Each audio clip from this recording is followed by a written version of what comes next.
I intend to record a video to present and introduce what I call my system of ethics. We can see here. I intend to talk about and to comment and to present a full view of ethics. So I have worked significantly to produce this video, but I have just taken a few notes with a structure, but the way I talk is in a normal way. So what is important is the full view to understand the ethics as a system, as a total view. And I will try to enlighten and to explain and to comment and to give good pieces of advice and illustrations, but what is important is the full view actually. Yeah, so I will partly read some of my notes and partly comment, normally one might say. But first I will briefly talk about UPS. Every human being is a singular human with particular characteristics that he or she shares with other singulars. Every singular human is unique. That's why human beings are important and they have to be preserved and protected to the greatest extent possible, because every human is unique, but every singular has particular characteristics. For instance, gender, ethnicity, age, range, socioeconomic status, native language, country of citizenship, religious affiliations, etc., that he or she shares with others. And the universal is that which is valid for all and that which can be accessed through thought. And a scientific truth or a moral truth, if it is true, it is universal, which means it is the same for all. The laws of physics, chemistry, biology, economics, sociobiology, sociology, etc., etc., they are the same for all, but precisely the universal exists only through the mediation of its various particularizations and singularizations. But the universal has less determinations, properties, features, etc., etc., than the particular or the singular, but it is more extended. And there is a universal truth in physics, chemistry, biology. Usually it is acknowledged by most people, or at least modern rationalist people, but the laws of economics, they are the same for all, the laws of sociobiology as well. But in ethics or morality, or religion and philosophy, the rules which should command and guide one's own behavior, the ethical principles, they are the same for all, but they have to be adapted to each particular situation or context and to each singular individual. But the fundamentals, they are the same for every thinking human, no matter his other determination in terms of geography, origin, etc., etc. If it is true, a code of ethics has to be applied to all. Yeah, like the laws of physics are valid for all. Yeah. So I'm not saying here, as I'm recording this, we are 31st of August 2023. I'm not saying that everything that I say in this video or everything that I present is necessarily true, but what I know, what I'm certain I know is true, is that in order to have to behave ethically, the full aspect, the total view has to be envisioned. So the idea that here it's idea in, I will talk about this later, the German sense, it's a total view, and I know this is true. the categories, they can be rearranged, reorganized, they can be modified. I have modified them myself depending on various, because it's a process, so it can change, it can evolve, but the fundamental determination and the main idea, namely to envision ethics as a totality. I know this is true, and the good thing about me, no, the good thing about this document is that whoever you are, if you believe that you can improve the structure, you can do this, but I know that the fundamental idea, namely that in order to behave ethically, all the aspects of one's life and the life of one's community have to be taken into account. I know this is true, and this is what I will talk about in the video.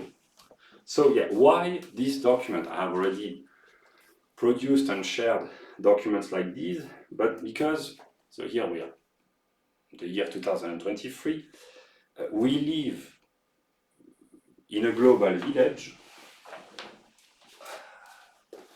The world is a gigantic village. We all live in the same village, and everything is interconnected through the laws of physics, chemistry, biology, sociobiology, etc., but also through economics, through the circulation of information.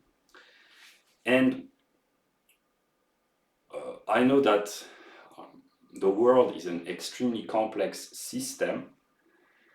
It can be, the modern world can be very confusing because there is a tremendous amount of information and data and interrelatedness and interconnectedness in terms of the economy, the circulation of information, legislation, the movement of commodities, the change of legislation, the movement of people, etc., etc. So we live in an extremely complex world, and this document is a means to find clarity. It's the result of my personal experience. It has helped me a lot, and it continues to help me a lot, and I know that it can and will help others as well. And the situation in the Western world is difficult, one might say. There are systemic problems. I will not comment too much on this, but there are systemic problems. And this document serves or can be envisioned as some sort of a lifeboat or a parachute. The modern West is like a sinking ship or a crashing plane, and this is the parachute or the lifeboat. It's a map or a guideline to help find stability on an individual and collective level eventually, and how to behave ethically. Yeah. Yeah, so I will comment in a philosophical way, one might say, briefly to help those who watch this, whenever they watch this, to help them understand the idea of ethics and the full view and a philosophical perspective. Yeah, so brief comments about the global village in which we all live and politics.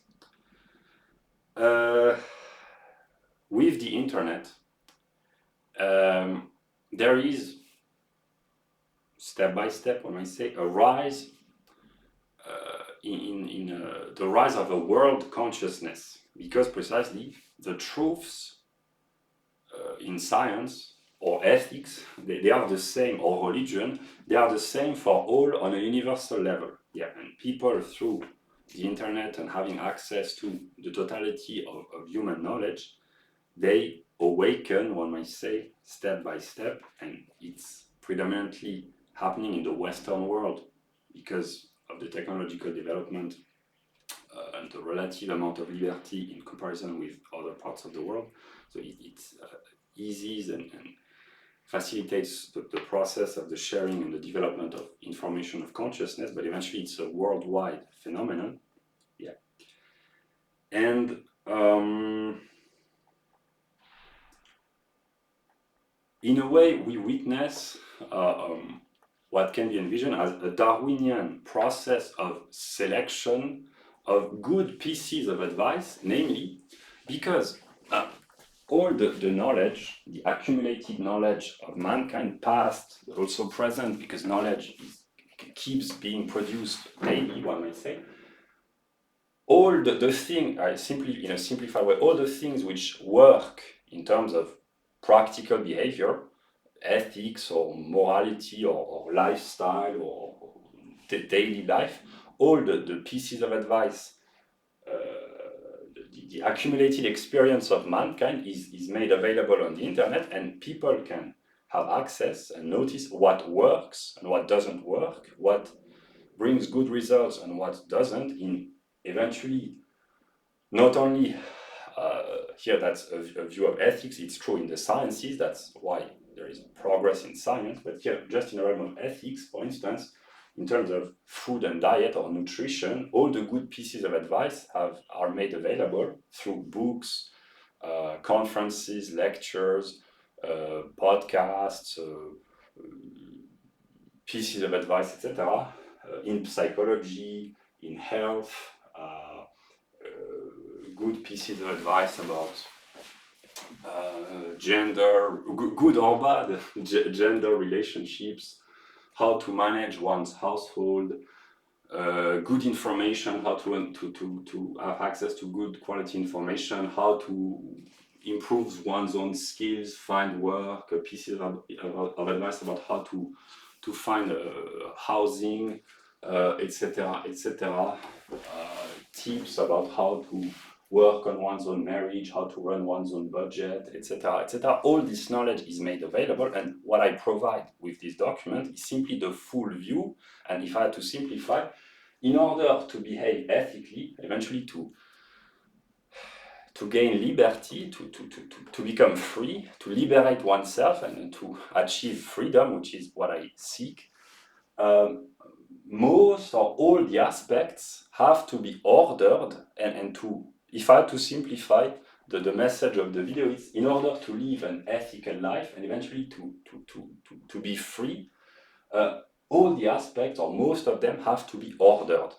I just offer the plan, in a way, the structure, but then it has to be filled with all the good pieces of advice which are made available in real time. It was the case 10 years ago, 15 years ago. It will be the case as long as there is an internet and a global village and a global consciousness. So here is a formal presentation of the totality. In order to behave ethically and eventually to become free as an individual and collectively, all the aspects have to be taken into account. It can be improved, it can be modified, but the overall idea, I mean the idea of the totality, is true. Here I briefly talk about the global village and politics. I'm not really interested in politics, but I know enough about history to notice my views of politics here very simplified. Basically, the societies which have produced the best results historically in terms of the balance of liberty, human rights in the broader sense, and prosperity, these have been overwhelmingly Anglo-Saxon societies. So I wrote, this is what I call, in a way, political Christianity in the best sense, namely individualism in the good sense, namely granting the greatest amount of liberty possible and reasonable and desirable to the greatest amount of individuals without compromising on social cohesion, and enabling the greatest amount of liberty and prosperity while acknowledging the value of the individual. So that the best balance, if people, if they study history, they are kind of honest. There have been successful societies and less so, but those who have been the most successful while granting the greatest amount of liberties to the individual have been, in my view, the Anglo-Saxon societies. So politically, in a way, I'm a classical Anglo-Saxon. I wrote also about politics. In the modern world, in the modern Western world, given the circumstances, groups of people that I don't know necessarily the individuals, but if I had to trust groups, spontaneously, I trust libertarians, anti-establishment conservatives, in the case of the modern West, and serious ecologists, namely not the political ecologists, but the ecologists who practice what they believe in, and not those who do politics. Yeah, so on the right, it would be the libertarians and the serious conservatives, and on the left, the serious ecologists, not the political ones, but those who practice their ecological views, who live a simple life, who implement minimalism, eventually permaculture, etc. Spontaneously, I tend to trust these people in the Western context in terms of politics a lot more than all other brands of leftists or right-wingers. Yeah. Also, individuals that I don't know about, spontaneously, I tend to trust long-time married couples and grandparents for a very simple reason. That's really Darwinian pragmaticism. People who have been married for a long time, it shows that they are psychologically stable most of the time, and people who have grandkids, whatever their other determination in terms of wealth, origin, ethnicity, religion, nationality, people who are grandparents, from a strictly Darwinian standpoint, they are successful.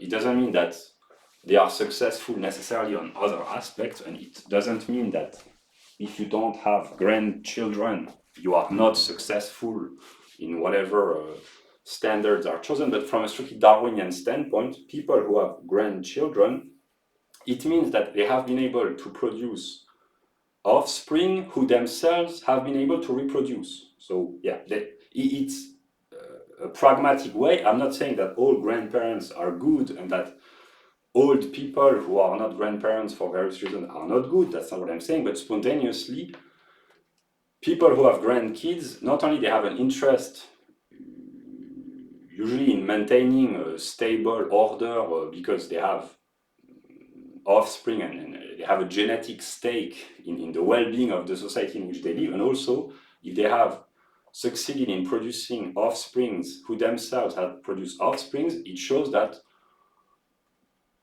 if no other information is available, it means that they have succeeded somehow at finding a partner, raising kids, etc., etc. So if I had really adopt a pragmatic view, yeah, libertarians, conservatives, serious ecologists, and people who are married, and or those who have grandkids, yeah.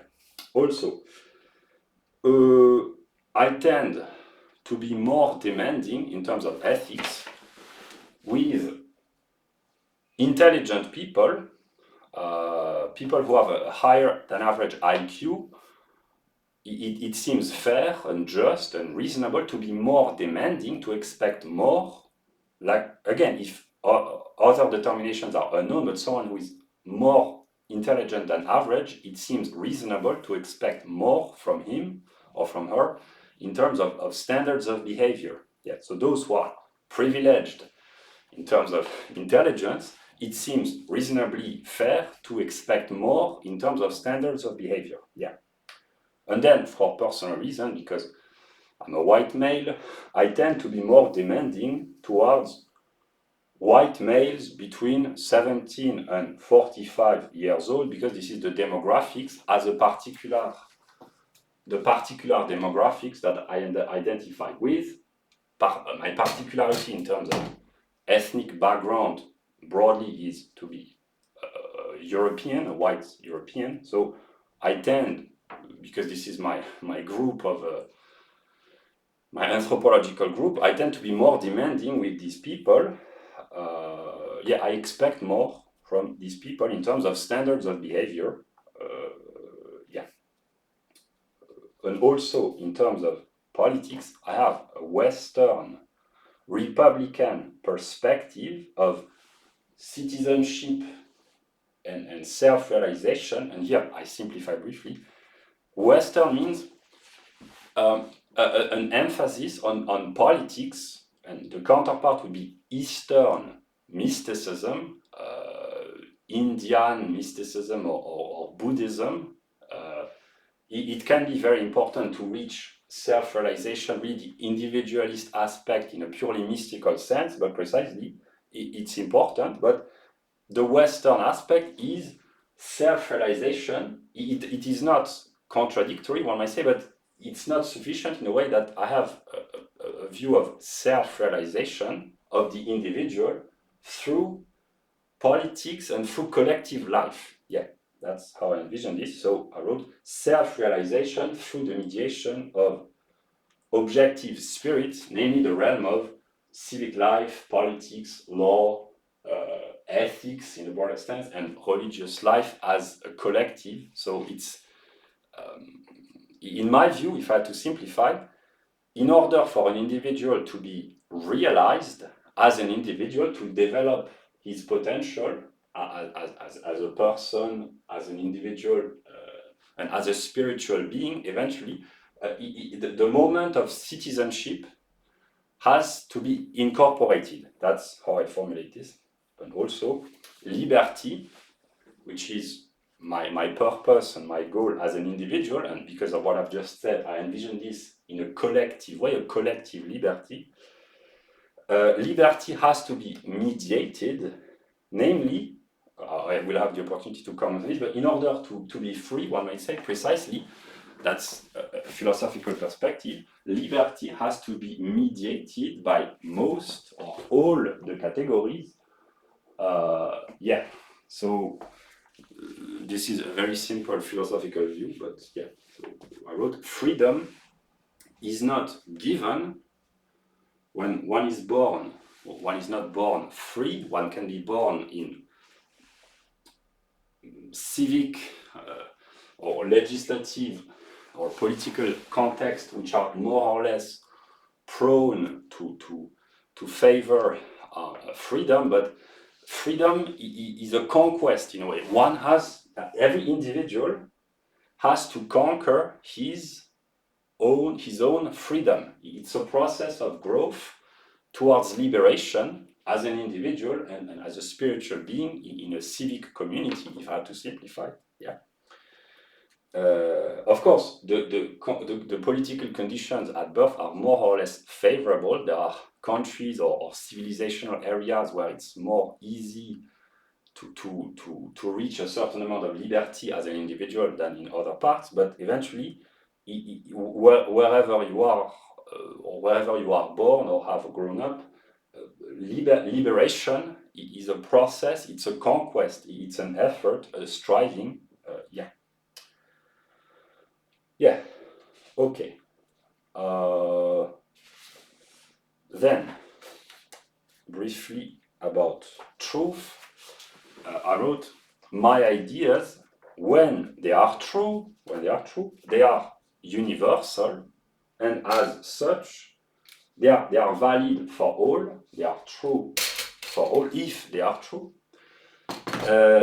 And that's why, here, again, that's basic philosophical distinction, but there's a distinction for every scientist, actually, and philosophy is a scientific doctrine, even though it is not how it's envisioned in the contemporary world, but the message, in a way, when it comes to science, the message is more important than the messenger, and if an idea is true, and yet an illustration of my idea of an idea in a philosophical sense about ethics, if an idea is true, it is true independently of the individual subject which expresses the truth in a way.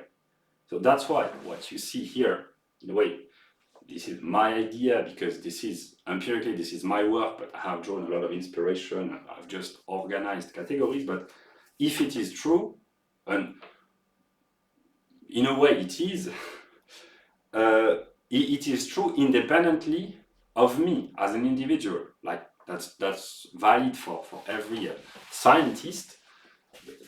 the scientist, as a scientist, if his work is true, a physicist, a chemist, a biologist, then it is true independently of himself, in a way.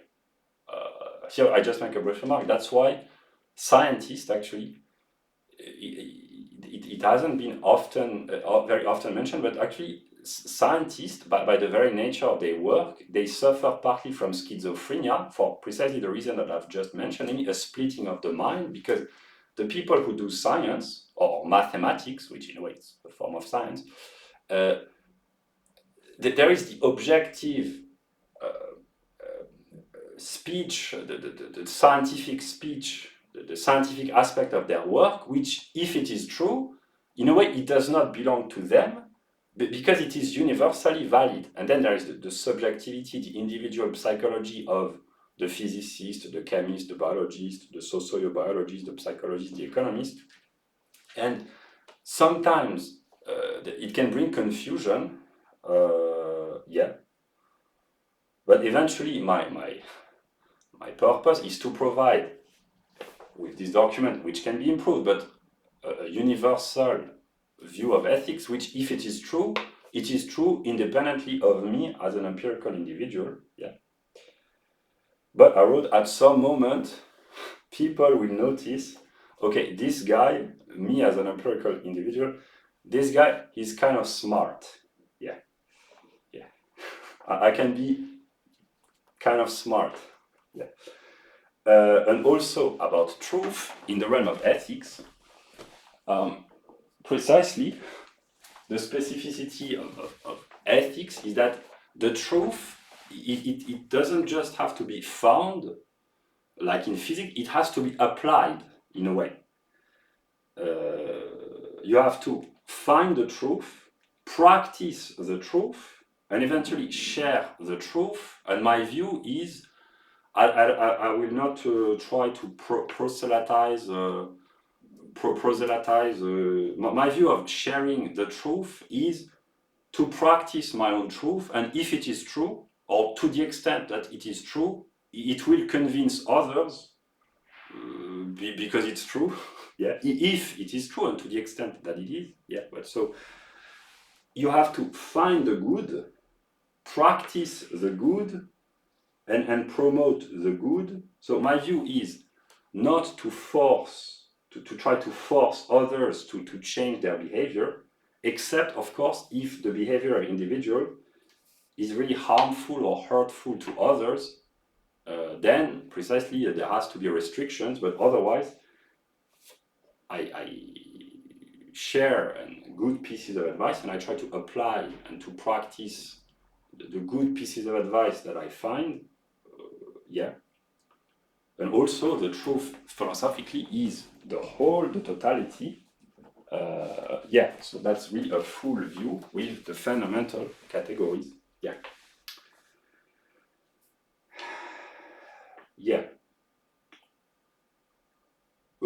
Okay, now about ethics.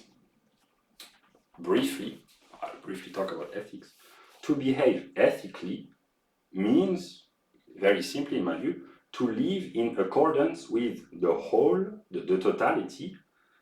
For instance, in the case of ecology, the ecologists, if they are genuine, there are some who are, if they are genuine, they understand, even if they have no philosophical or religious background, that to behave ethically, from a point of view of ecology, means to adapt one's own behavior and to regulate one's own behavior, to put it in accordance with the whole planet in a way, and even in the long term. So not only there has to be extension in space, but also in time.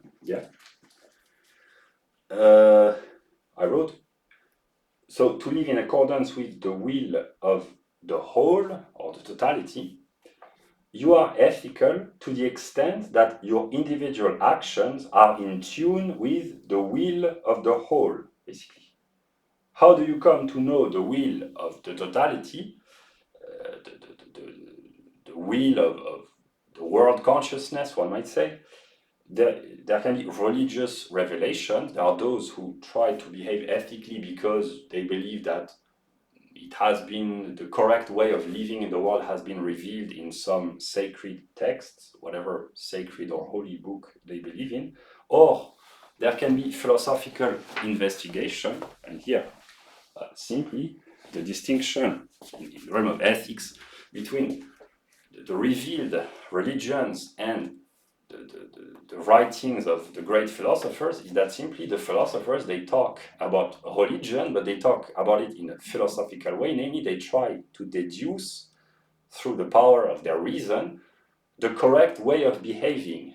Almost every great philosopher has produced, if not a system of ethics, at least principles of ethics, how to lead one's own life, a guideline to behave ethically in the world. And the difference between religious reformers or visionaries or prophets or theologians and philosophers is that philosophers, they try to rationally explain and deduce and demonstrate and justify universally, at least most of them, the reason why you should behave the way that they encourage you to behave. Yeah.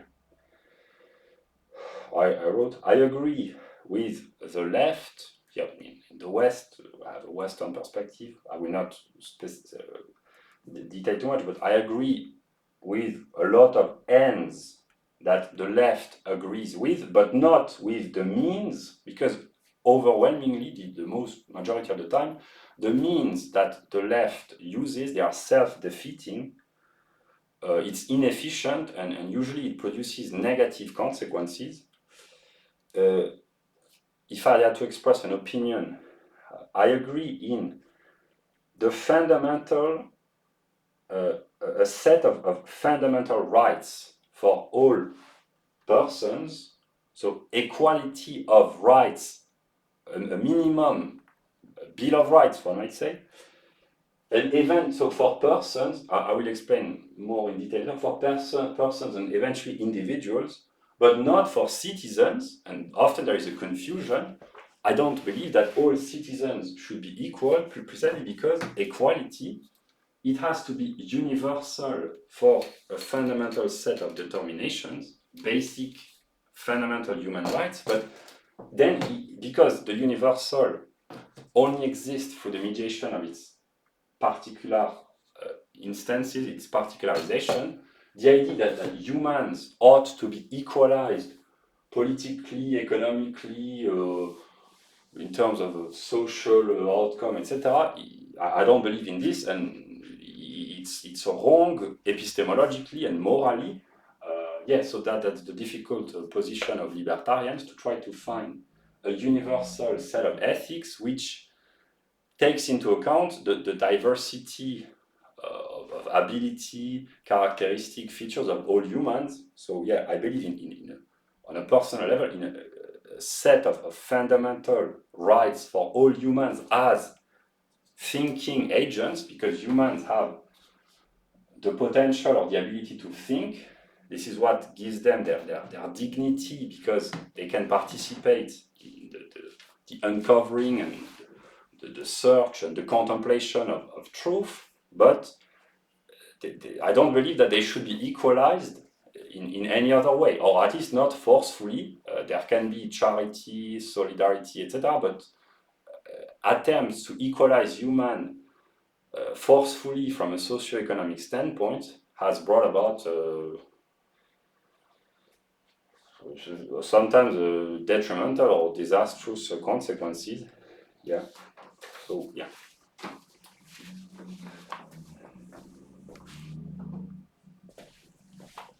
That's why, here I express an opinion, that's why I'm some sort of a Jeffersonian. I agree on a certain aspect on equality for all, but just limited fundamental set of rights, but not political, economic equality. Yeah. Okay. I wrote, this is a formal but full view of ethics. The content has to be actualized or to be filled with intelligence in the form of knowledge, references, pieces of advice, and will. So here, that's just the formal plan. It has to be filled in a way. The good pieces of advice, the tips, the references, etc., has to be found for each category, and then it has to be applied through morality, namely through will, through action. Yeah. And we can distinguish very simply what can be envisioned as being negative ethics, which means restraining oneself from doing certain things. So to behave ethically or to behave morally can mean to prevent oneself, to limit oneself, not to do certain things. So do not harm, in a way that's a negative, in the sense of you have to restrain yourself from doing certain things. And positive ethics could be to be encouraged to do good. And sometimes not doing harm is a way of doing good. But in a way, negative ethics, in a way, it's more important than positive ethics, because one way of doing good to others is by not harming them. So not harming others is already a way of doing them good. So it's not always necessary to try to do good to others, to help the poor, the disenfranchised, people who are fragile, in difficult positions. Of course, it's good, but in my view, ethics begin by trying not to harm others. So I have a kind of libertarian and negative view of ethics. The positive aspect can be and maybe should be encouraged as well, of course, but it begins with first try not to harm the others. Yeah. Here I just illustrate with an example in politics. Welfare and forcefully imposed redistribution, maybe the idea that the poor have to be compensated by taking property from the middle class or the successful people to redistribute it to the poor, in a way that's a form of positive, not positive ethics, but it's a legislation, redistribution, in a way, inspired by a positive view of ethics. Namely, you have to help the poor, that's the principle, but actually the results often they are detrimental, and a negative ethics, not in a moral sense, but simply it would be respect private property, do not take the property from others. And if you respect this principle, then the welfare state has no legitimacy. That's a libertarian view. Yeah, it's just to illustrate. So formulated differently, to become responsible and to become, in a way, what I call negative ethics is a form of intelligent, individualistic morality, because if most individuals take care of themselves, they will reduce the amount of harm that they might cause indirectly to others, or directly or indirectly. Sometimes it's necessary to adopt positive ethics, in a sense to really help others, to try to them good, but most of the time taking care of, here I have kind of a selfish, that's derogatory, but an individualistic perspective on ethics. Most of the time taking care of oneself, you are already doing good to others, because you do not, if you take care of yourself, you do not disturb or harm others most of the time. Yeah, it's not very appealing. It's not very appealing usually, because leftist morality, which say, "Oh, we have to help everyone," etc. It sounds more appealing, but actually, this negative ethics, which would say try not to harm others at first, it's much more efficient. And the positive ethics of trying to do good to everyone, usually the results can be negative for others. Yeah. So, if you had to define morality very simply, what does it mean to be moral or ethical? It means to take the other into account. So in a way, to behave morally, it's a form of negation of the self for the sake of leaving room, of acknowledging the other. So morality requires sacrifice, that's why it's difficult, and the more extended the sphere of the other is, the more moral you are, in the sense that here that's partly a historical and chronological view. To be moral towards yourself, the family, the clan, the tribe, the nation, it's more and more extended, but eventually, if we adopt a chronological perspective, a progressive view of morality, the idea would be to extend moral behavior precisely not just to the tribe or the nation or the country, but the whole of mankind. So that would be the greatest extension, because all the others would be taken into account, and that's usually the view of leftists. That's a universalist view. But all the others means your own as well. And usually the problem with the difference between the left and the right, if I had to simplify, the left, they want to take all the others into account, people from all over the world, the future generations as well. So that's why they sound and they appear to be the most moral, because they have the greatest extension in terms of care in their moral views. That's why it's so appealing, because leftists, they sound like they want to help everyone, and sometimes they try to, but whereas the right-wingers, they are more restrictive in their view. They want to limit their moral behavior precisely to the family, the tribe, the nation, eventually the civilization. So that's why they reject universality, but in a way, the right-wingers, they are more genuine because they practice what they preach in a way, whereas leftists, they have a big heart and they want to help everyone, but actually most of the time, either it's clumsy or detrimental, or sometimes it can be hypocritical.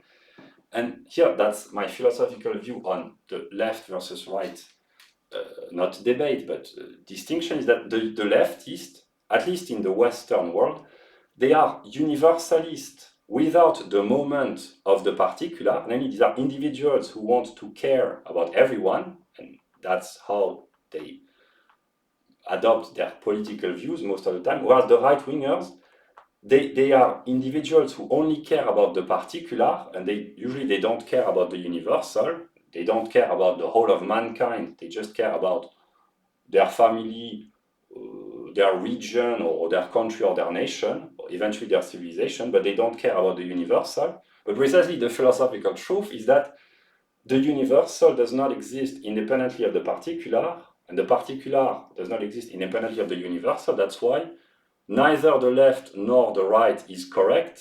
The truth is a unity of both for the better. Yeah. The problem with both the left and the right is that they do not understand universality. Precisely that universality is not abstract universality. It's a concrete, namely a universality which includes the particular and the singular within itself. Yeah. So the truth is the unity of both from a philosophical standpoint. Then it has to be actualized ethically and politically, but yeah.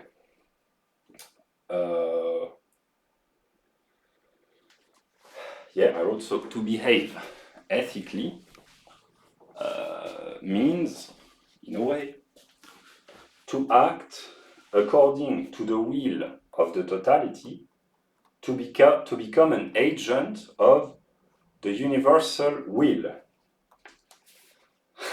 I'll make a joke, but I'm not sure it's really funny, but if people wonder what to do in life, why do you wake up in the morning, what is your purpose in life? Maybe if you watch this video, if you are convinced, maybe tomorrow, whenever you watch this, but the day after you watch this, and you will maybe wake up and say, I'm an agent of the universal will. Whoa, that's amazing. Yeah, if you behave ethically. Yeah. So I wrote, to act guided by reason, namely to have the view of the totality and in a universal way in everyday life. So in a way, constantly, to be constantly guided by reason, even in the simple tasks. That's what being ethical means. And here I drew the example of the Japanese people. I'm not an expert in Japanese religion at this moment in my process, but actually I know that the Japanese, they do not necessarily have a very transcendent view of religion, but it is an example, at least historically, of a people who is very ethical, because for the classical Japanese, every action in daily life, even the simple tasks of daily life, they have some sort of a ritualized view. They sacralize acts of daily life. So in a way, they are very religious. It's not necessarily transcendent, but precisely they are very ethical from a religious standpoint, which is part of the Shinto worldview. So the more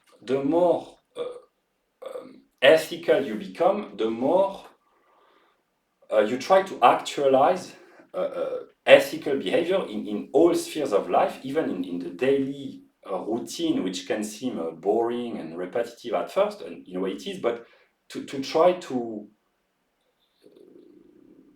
sacralize, in a way, to ritualize and to rationalize, in a sense of to act in the simple tasks of daily existence, so as to actualize a universal principle.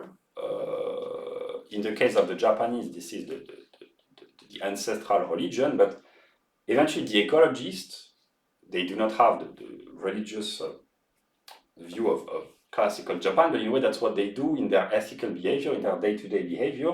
Whatever they do it to try to obey a principle of caring about the planet, future generations, etc., etc. So religious people usually they try to lead a life guided, if not it's not necessarily reason, because they try to obey principles of faith if they are really religious, but rationality, in a way, it's in the continuity. So to behave ethically, morally, means to try to act as consistently as possible in all aspects of life, guided by principles, and the more universal these principles are, the better, and that's the goal. Yeah. Eventually, there has to be balance in the life of an individual to try to have a balanced life, and also in all these categories, in order to really to be ethical and balanced to the greatest extent possible. There has to be harmony in terms, for instance, in terms of time dedicated to each category. And this is the formal presentation, but people who are mature or experienced, or who are grown-ups psychologically, in a way, they already have their routine, and it might, how should I explain this? It might shed some light, but there are people who don't even need this. It's really for those who are kind of lost and they need a guiding principle, a compass. It has been my case, but people who are really mature as individuals or as citizens, people who are really ethical, they behave ethically without even necessarily being aware. It is spontaneous in a way. That's why here I just make a remark, but all the pieces of advice or the teachings or the tips of all religions, eventually they can be classified somewhere. Here it's just a German perspective. I need order, clarity, etc. But actually, the pieces of advice of all religious found in all religious books, they can be classified somewhere depending. Yeah, here it's just my metaphysical perspective, but yeah. So now I will talk about God, my view of God. It's difficult to express how I envision this because the word God, there are misunderstandings, but if I had to explain in a simple way, I know it's difficult to communicate this because there can be misunderstanding, but in the way I envision this, we live within God. The way I can formulate this, we are an organic totality. The whole world, eventually the whole universe, and the totality is present within each part. That's the view formulated differently. That's the view of Spinoza. What Spinoza calls the substance. That's also the view of Schelling, the German philosopher, also Novalis. In a way, Fichte and Hegel, in a way, have the same view. They formulate this differently, but they have this view as well, and Philip K. Dick as well, and others. But the idea that we live within God, that's one way of formulating this. That's in serious classical philosophy, that's the view of Spinoza. There is one substance, and all individual humans are modes of the one infinite substance, and the totality, because it is an organic whole, is present within each part. I wrote, humans sometimes are divided within themselves precisely because the whole and the part, the universal and the singular, is present within each individual. So every human being is a singular, but with particular characteristics and a universal determination, one might say, within himself or within herself. And that's why there can be conflicts or splits or a schizophrenic aspect within humans, because formulated in logical language or biological language, the genus and the species live within each individual.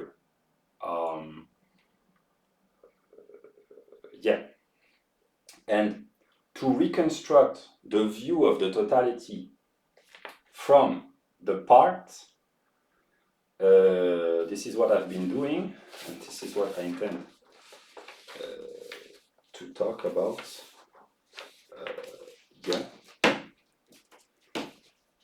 So I will now quote Philip K. Dick, the American science fiction writer. He expresses this, so I quote some of his remarks. The macrocosm-microcosm theory, so the macrocosm would be the universe, the microcosm would be man. So the macrocosm-microcosm theory leads to the interesting idea that any given human mind contains latently within it the entire structure or soul of the totality, but in miniature, so all knowledge can be retrieved out of one person's mind through mirror-like magic recollection. Each microbit of the total macroorganism recapitulates the totality, is a microform of it, and can mirror it back, being isomorphic with it. In doing so, the human microcosms retrieves the entire wisdom of the macro mind. The brain might also be said to be educating its parts so they will accurately replicate it in miniature, thus achieving for it its desired completeness, its goal, wholeness throughout. Only when the microstations precisely reflect the totality will the whole thing work? Yeah. So, here I prepared a quote to illustrate. So these were the theological views of Philip K. Dick, and here is a song, lyrics from a song which might help illustrate from Eminem. Yeah.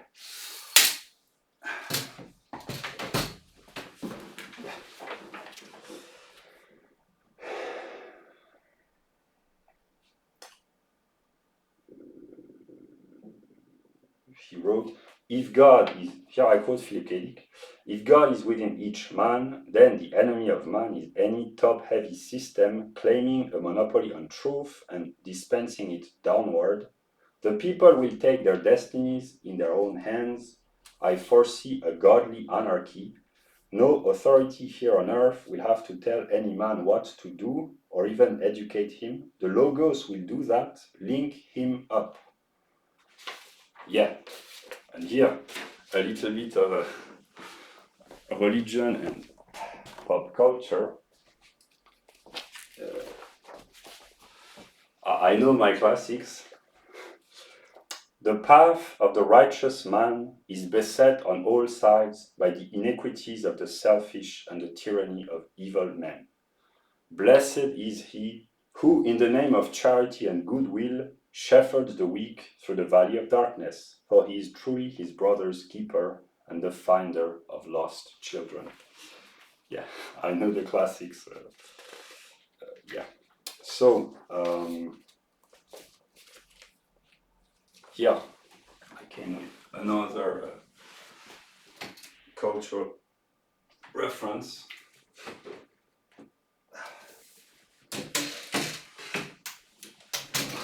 To answer the question, why should you behave ethically? Well, I tell you why. Here's the reason why.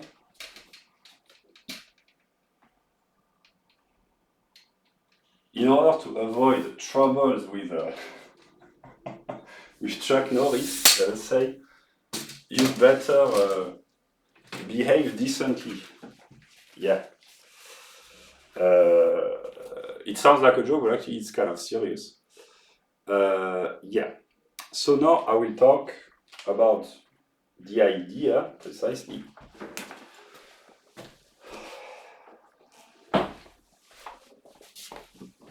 The eyes of the ranger are upon you. Any wrong you do, he's gonna see. Yeah. So you'd better behave. I don't ask perfection from anyone, but improvement and effort.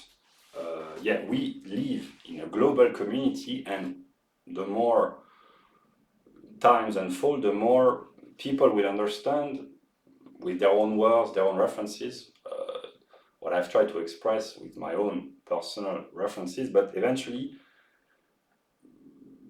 we will have to behave ethically, collectively. Yeah. So, about an idea in philosophy, an idea from the perspective of German metaphysics is a principle which pervades, here it's ordinary language, a principle which pervades, structures, shapes, organizes a whole, a totality, yeah.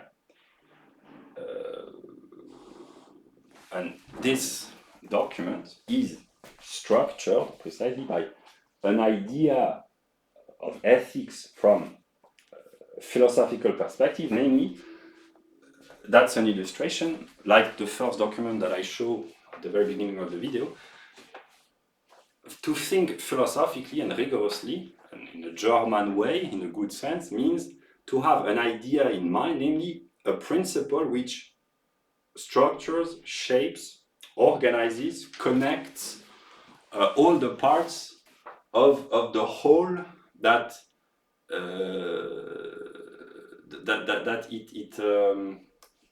it structures in a way. So what I provide with this document is the idea of liberty from a philosophical perspective, namely to show all the aspects.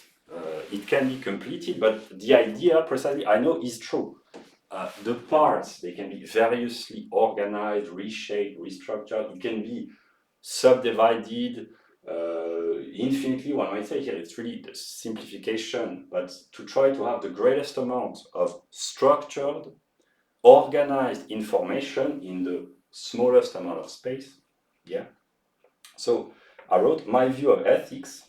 This view of ethics is more metaphysical than empirical in a way, but I have not checked empirically that if you order all the aspects, you will necessarily lead a better life, but I can deduce this metaphysically. Precisely, I wrote, I can logically deduce that in order to lead a healthy, ethical lifestyle, all the aspects have to be taken into account and ordered.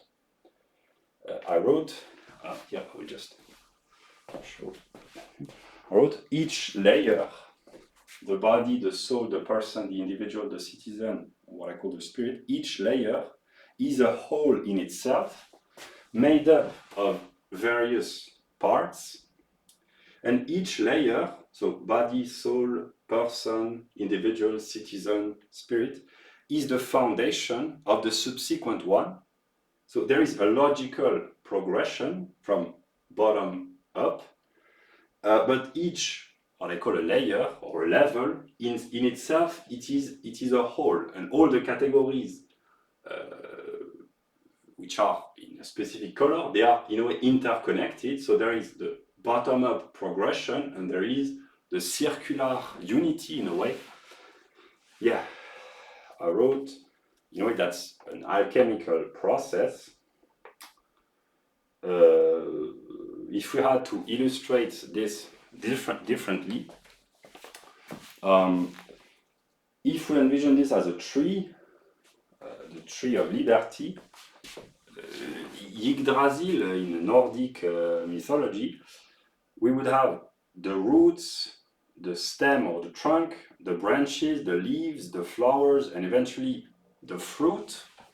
The fruit would be liberty, and in a way that symbolically that's a tree. A tree, in order to mature, to develop, to fully actualize what is virtually contained in the seed, it has to draw nutrients from the roots, develop a trunk, branches, leaves, flowers, fruits, etc., etc. So with the nutrients found in the soil, in the ground, and the light of the sun, plus water, etc., the tree can grow and develop. That's Yggdrasil. Here, that's just in the realm of ethics. Yeah. And all the aspects have to be taken into account. In a way, I wrote here, it can be arranged, but basically, at some level, it's not the case for spirit as such, but in a way, the aspects that I've put on the side, they are slightly not less important, but I've tried, I will talk about this, to put really the most important aspect in the middle. Actually, all the aspects are kind of important, but the more important are really in the center. I will comment this thoroughly later. Also, I wrote curing or healing one aspect here in the realm of the body, food and diet, for instance. Curing or healing or taking care of one aspect helps the other aspect as well within the same layer, but eventually within other layers as well. The more a category, for instance, asceticism or schedule, these are just examples, the more a category is ordered, or household management, the easier it is to focus on other categories. If you have cleaned your room, like Mr. Peterson has recommended reasonably and intelligently, and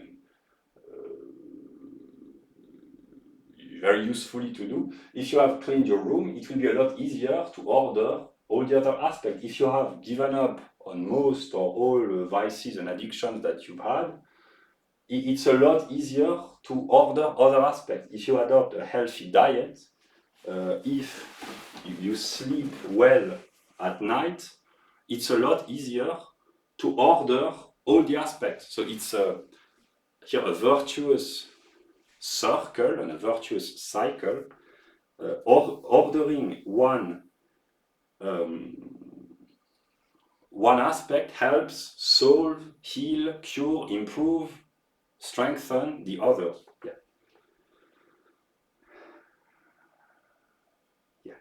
And here I just make a remark about the methodology. Here it's really simplified, but the religious people, when they live according to a code of ethics or a set of principles that they draw inspiration from, either in their religious communities or their holy books or both, usually they behave the way they do because they believe that this is what is expected from their holy book or their religious community. So that would be ethics according to religious revelation. The empiricist, what I call the Anglo-Saxon mind sometimes, but actually the view of empiricism, it's derived from Anglo-Saxon philosophy, and it is still predominant in the Anglo-Saxon world, but actually it's universal. Empiricism would say you have to behave in such or such a way because data have shown, or experiments or experiences, or simply the statistics have shown that the people who sleep well, they get better health, or those who sleep in a colder environment, they sleep better, they are in a better mood, etc., etc. People who I don't know, who practice asceticism, they tend to be healthier in terms of socialization, whatever. I don't know if it's true, but that's how probably it is. That's how the Anglo-Saxon would reason, or they would say, if you organize your schedule in such a way, you will spare or economize such amount of money each week, each month. The empirical way of thinking is through studying statistics, data, making experiments, etc., etc. But actually, my view is, it's kind of a mixture of the two. That's the German metaphysical view. Namely, it's not a religious revelation. It's in a way rational, not rational revelation, but rational deduction. I'm certain of this, that to have a total view, an organic view where all the parts are interconnected, I don't need empirical validation. I know that if you order most of the parts, you will lead not only a more ethical life, but also a better life. Because it is derived from, here it sounds a little bit arrogant, these German thinkers, but actually I know it's true. When you have the view of the totality, you can deduce the parts in a way. I know the Anglo-Saxons, they don't really like this because they find this kind of bold to the point of being maybe a little bit arrogant, overconfident. Maybe sometimes it is. Maybe the German, they can be a little bit overconfident sometimes, but actually sometimes most of the time they are quite solid in their metaphysics. So yeah. I have, for instance, to illustrate, I have never studied medicine empirically, but I can deduce that in order to be healthy, all the aspects of the body have to be taken into account, but also all those of the soul and of the person as a socially interacting being, that they are interconnected, and that's a holistic view of medicine. I have never studied either classical medicine or even alternative medicine, but because of German metaphysics, I can deduce that in order to have healthy bodies, souls, persons, and individuals, all the aspects, or most of them, have to be taken into account. So German metaphysics, in a way, it's a holistic way of thinking, but not just about health or diet or psychology, but it's a holistic way about it's a holistic way of thinking about everything eventually. Yeah. And here, just to conclude the introduction, I might say, I wrote, each individual has largely enough things to do to improve himself.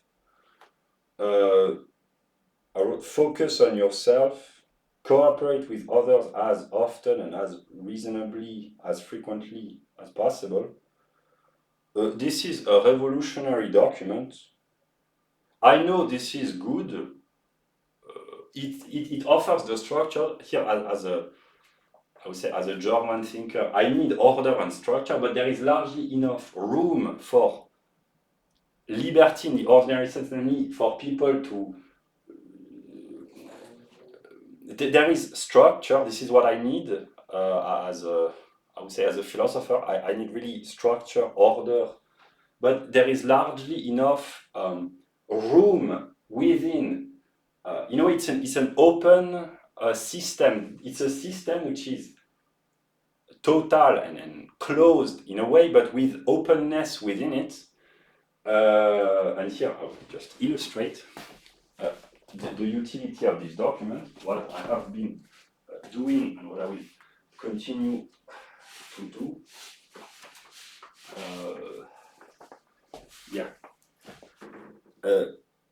If you are convinced, whoever you are, if you are convinced by this total view, you can copy this. It takes 10 minutes on a file on your computer and print this. And the purpose, the useful aspect, the empirical aspect, so here it's an illustration. I've done this with colors. And then you can find on the internet the references, the titles of books, videos, authors, bibliographical references, etc. for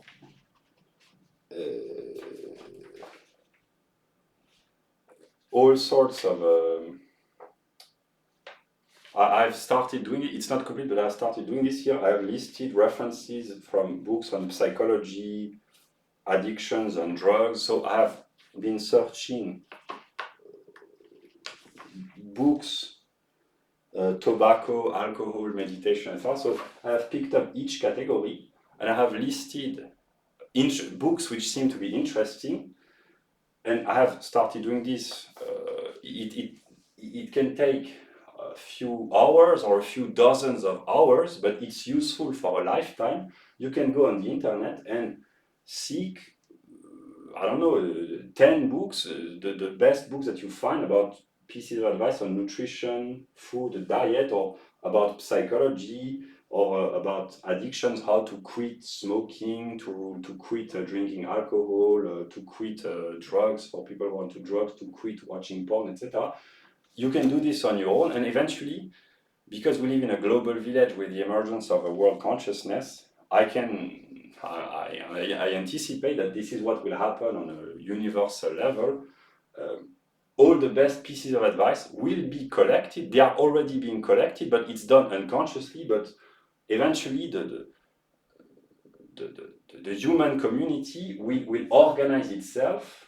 And I believe in this, so I will do this. I've already started producing my own document that I have started and I will continue to distribute to people because it can really help them. It has helped myself and it can help people, listing the best books on health, hygiene, food, nutrition, diet, psychology, psychoanalysis, how to quit addictions and vices, how to organize your daily life, etc., how to run a budget. But the good pieces of advice, they are already available. Knowledge is already being shared either through, it has always been through tips that people exchange, but with the internet, it's made available. The best pieces of advice are made available, and what is lacking is a full view. And I believe in this, so I intend at some point to publish the video. The document, it becomes public and people can improve it, use it as they see fit. But as an individual, I will share this document with all the references that I can find to help others, because it's in everyone's interest to live in a community where people are the more responsible, developed, grown up as possible. Yeah. And here I just take an example. A brief quote from Mortimer J. Adler in this excellent book. So here, just for instance, how to read a book, that's really an exceptional book. It would be in education and or information to recommend to anyone eventually who is interested who have the ability or the opportunity to read this book. It's part of the books that can be listed in education. How to read a book, that's an excellent book. It ought to be retranslated, because it already has, but retranslated in as many languages as possible. Yeah. But here he says something interesting about learning how to read, but it can be applied to every complex activity. You cannot coalesce a lot of different acts into one complex, harmonious performance until you become expert at each of them. Yeah, so each category, in a way, you have to become, I wouldn't say an expert, but you have to become good or competent, or at least ordered in most or all the categories. And the more competent you are at taking care of your diet, your health, becoming virtuous in a sense, giving up addictions, becoming moral, better at socializing, better at running a budget, etc. The more you become competent in one aspect, the easier it is to dedicate time to other aspects, and the more you grow in competence and ability, the better you become, and the easier it is to fix or to improve all the other aspects. Yeah. And just to conclude about politics, in a way, if I had to summarize, I've already talked about my Anglo-Saxon views, but in the realm of American politics,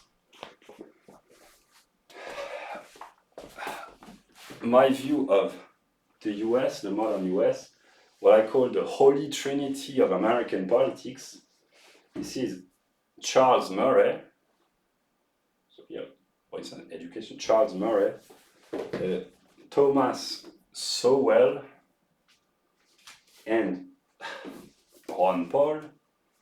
This is my holy trinity in the modern world, in America, the holy American trinity.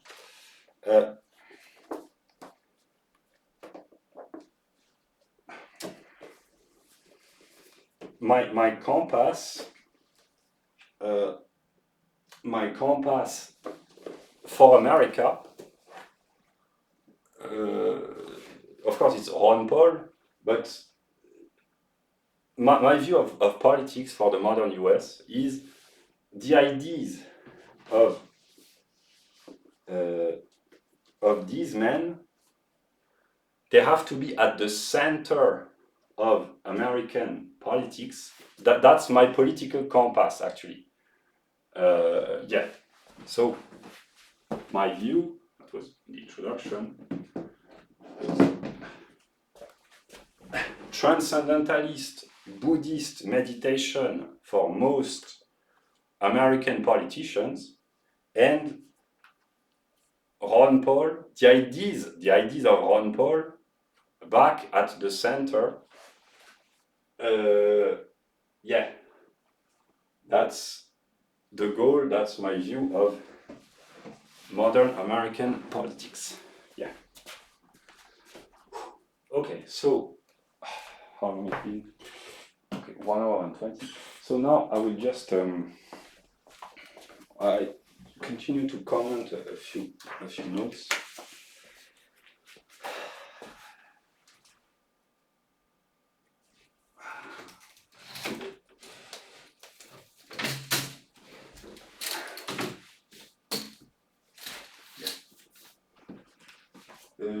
Yeah. don't want the video to be too long, but I still have written a lot. So here I will comment philosophically this document. Okay, so here for those who are very interested in philosophical perspective, the categories that I will use, these are logical categories actually: whole and parts, form and content, immediacy and mediation, the inner and the outer, or inside and outside, ground and existence, universal and singular, microcosm and macrocosm, input and output, and measure.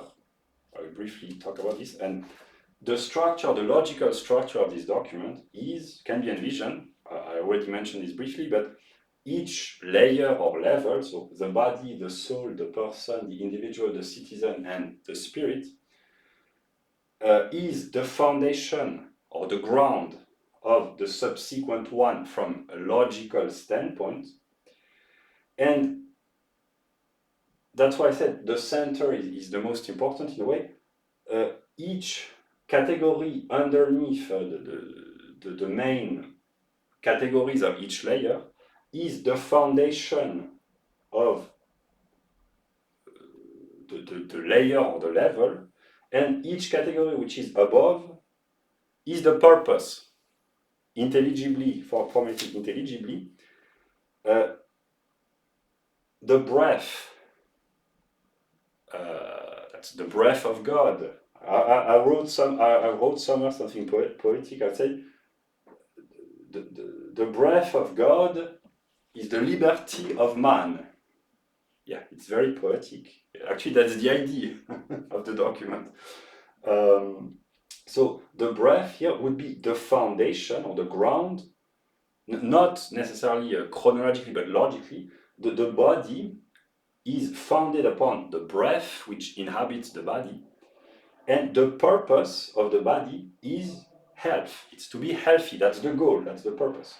Here, the foundation of the soul would be the psychology, and the purpose, the goal of the soul is to grow, to become moral, to develop morality.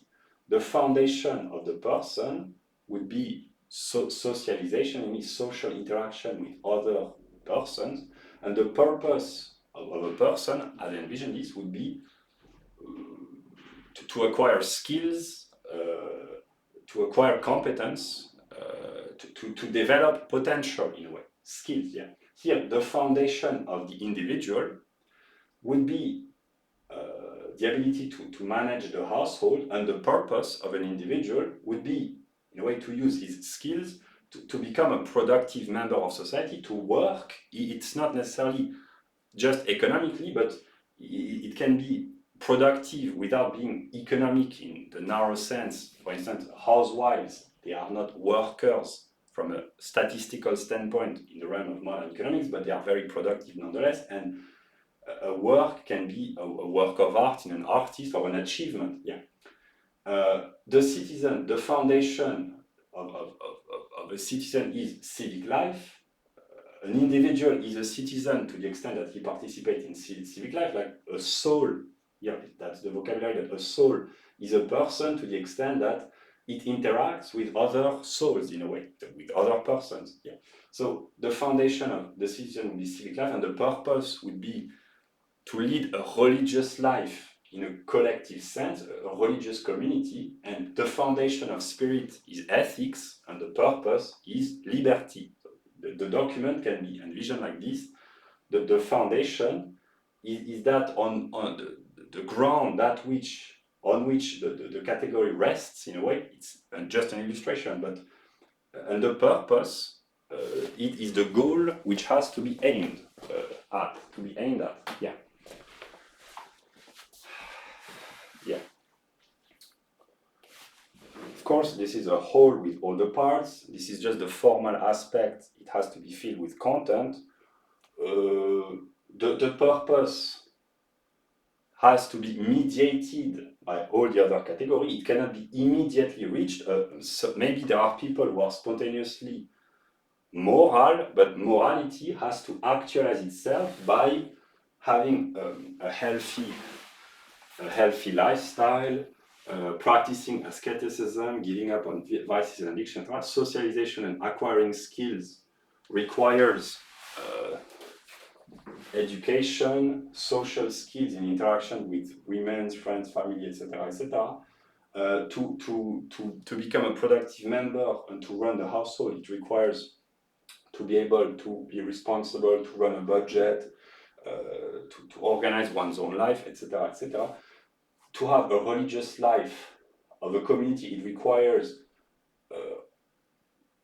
culture, collective cultural networks, social interaction, a political life as a collective, etc. Ecology, that's just an illustration, ecology has to be mediated by all the previous steps. People who just talk about ecology through politics, this is what I said earlier when I say serious ecologists, these are not those who use ecology as a means to gain political power. These are those who actually practice an ecological lifestyle. Yeah, only those are genuine. The others, the political ecologists, they usually just want to implement regulations to gain power. Yeah. So here another explanation. So here that's the philosophical commentary in a way of this document that I produced myself as an individual. Of course, I have drawn inspiration from great authors of the past and the present, but I just comment as I envision this. The body is a relation to self and to others as a physiological being. Yeah. The soul is a relation to self as a psychological being. The person would be a relation to others as psychological beings. So how I've kind of envisioned this, that's the pervading idea in a way. The soul and the person, these are just words, but actually what they represent is a relation as psychological beings. So here it's relation to self, and here relation to others. Relation to self as a psychological being, and here relation to others as psychological beings. The individual would be relation to self as a social being, because these are categories of social life in a way, but it's a relation to self, whereas the citizen would be a relation to others as social beings. So the soul and the person, this would be the realm of psychology. The individual and the citizen would be the realm of society. Yeah, and the body is relation to self and to others as a physiological being. Others because through hygiene, safety, appearance, etc., etc. So that's the logical underlying structure. The soul and the person, they are predominantly psychological. They are also partly physiological because vices and addiction, asceticism, psychiatry, psychological and psychoanalytical problems, they are partly connected with physiological determination. They are the soul is connected to the body. The person is already partly social in the sense of social interaction, education, skills, etc. But the underlying logical structure is from physiology, psychology, social life. Yeah, and I wrote spirit is a relation to self, that's liberty, which has been fully mediated by a relation eventually to others as psychological, social, and spiritual beings. So liberty, that's the goal, that's the aim. It's a fully mediated relationship to oneself through the relationship to all the others, psychological, social, and eventually spiritual beings. Yeah. Yeah. And here I have listed a few pieces of advice, but actually Yeah,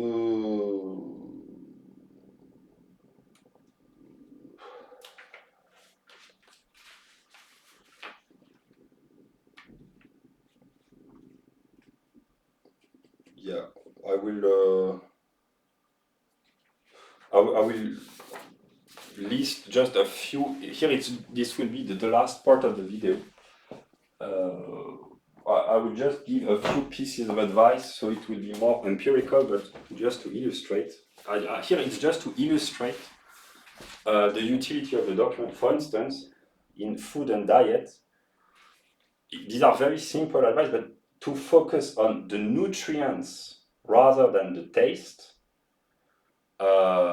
When adopting a diet, to prioritize the quality of the nutrients rather than the taste or the appearance, it's a means to improve your health, but also your budget. Yeah. I wrote about health very simply. If you sleep well, if you adopt a healthy diet, if you take care of your hygiene, if you exercise frequently, if you are careful, etc., it will be a lot easier to be healthy. It sounds really like dumb pieces of advice, but actually, to have a holistic approach to health, it is often forgotten in the modern, developed Western world, in the developed world, but especially in the West, that the purpose of medicine is not supposed to be to cure people, but rather to keep them healthy or to prevent them from becoming sick. So, in order to be healthy, it's really simple piece of advice, but all the aspects have to be ordered. If you just change your diet for the better, you eat healthier, better, fresh, local products, you give up on all sorts of what I showed at the beginning of the video, junk food, soft drinks, alcohol, etc., you will be a lot healthier. So here, what I intend to do for the next few, I don't know, dozens of minutes is not to give pieces of advice as such. They can be found on the internet. It's just to illustrate the utility of this document. For instance, if you give up on tobacco, alcohol, junk food, it will do a whole lot of good to your health, but also to your budget. It will be good ecologically. It is a proof of moral strength and moral character. It will probably improve your confidence or your lifestyle, which enable you to have better social interaction with others. If you succeed in giving up on bad habits, you will be more confident in your personal life, etc. It's just to or a religious community or a network, a civic network. The purpose is to help the people who struggle with various difficulties, to shepherd the weak for the valley of darkness, as I said earlier. Usually a religious community, from a strictly ethical standpoint, the purpose is to help the member of the community and eventually to help everyone. Yeah, it's just an illustration. Yeah.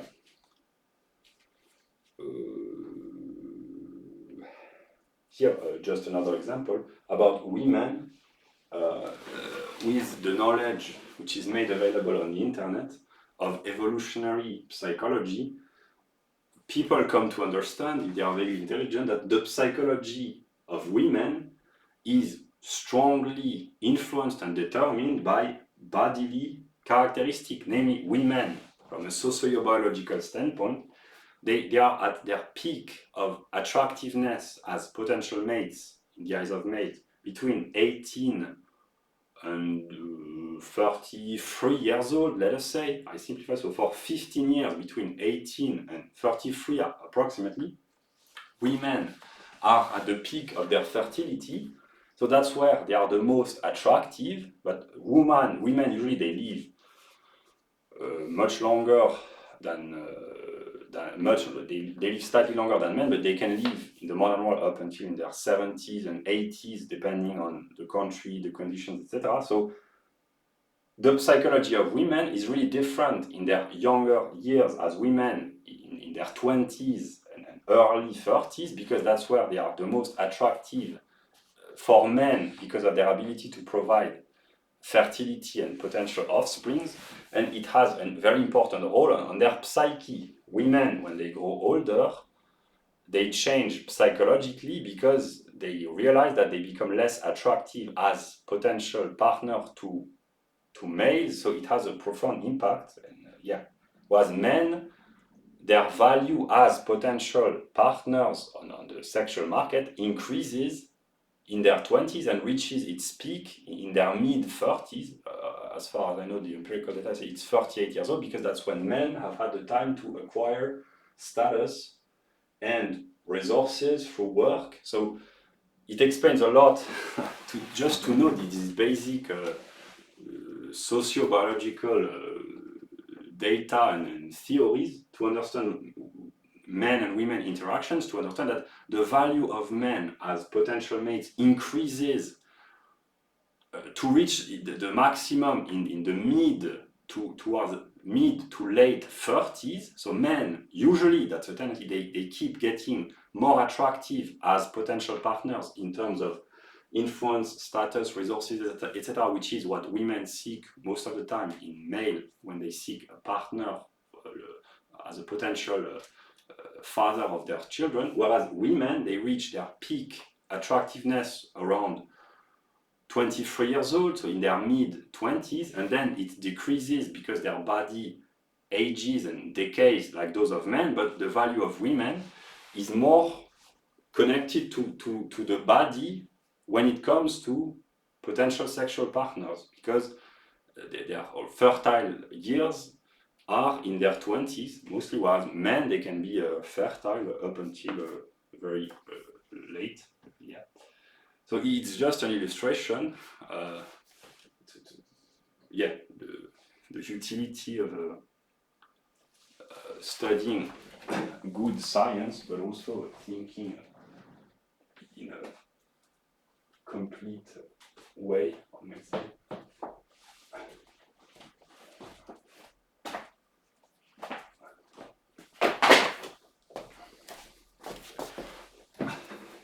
This book talks about this in a convincing and scientific way.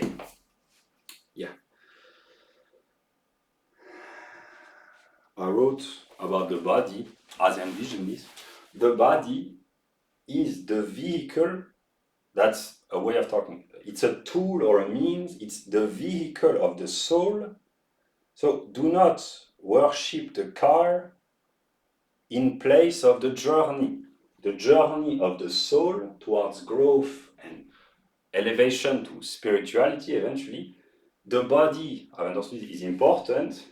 Nietzsche can testify, but worshipping the body, not caring about the body is problematic, but worshipping the body is problematic as well. Here, balance has to be found.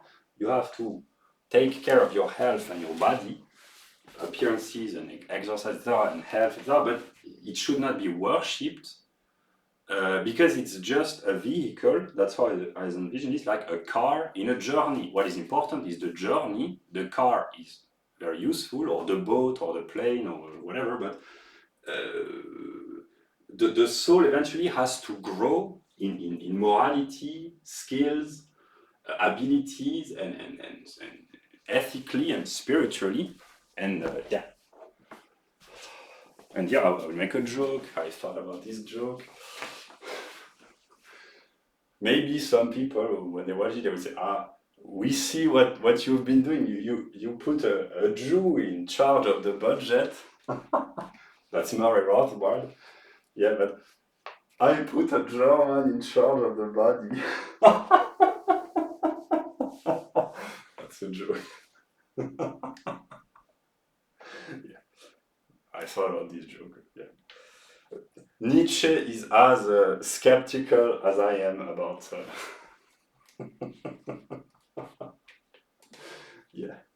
Maybe that's why Murray Rothbard is laughing when he thinks about Nietzsche. I don't know.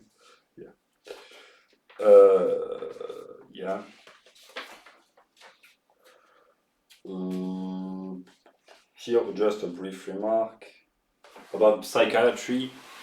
There are a lot of people in the modern West who are involved in politics on the radical left or the radical right, and who have serious psychiatric problems. So there are a lot of people who try to solve their psychiatric problems by politicizing them. So yeah, I've just noticed this. Usually, not always, but in some radical political circles, a lot of people have serious psychological problems. They have to be helped, of course, but yeah, to be aware of this. And then, of course, broken families often lead to unbalanced souls and persons. People who grow up in broken households for whatever reason, people who haven't had stability in their upbringing, they tend to be unbalanced when they grow up. It can be cured because you can improve, but it can affect individuals. That's why, for instance, Charles Murray talks about this. Not only in this book, but the problem of the welfare state. It's a problem economically, morally, etc., etc. Look how government assistance has made you, as Eminem would say.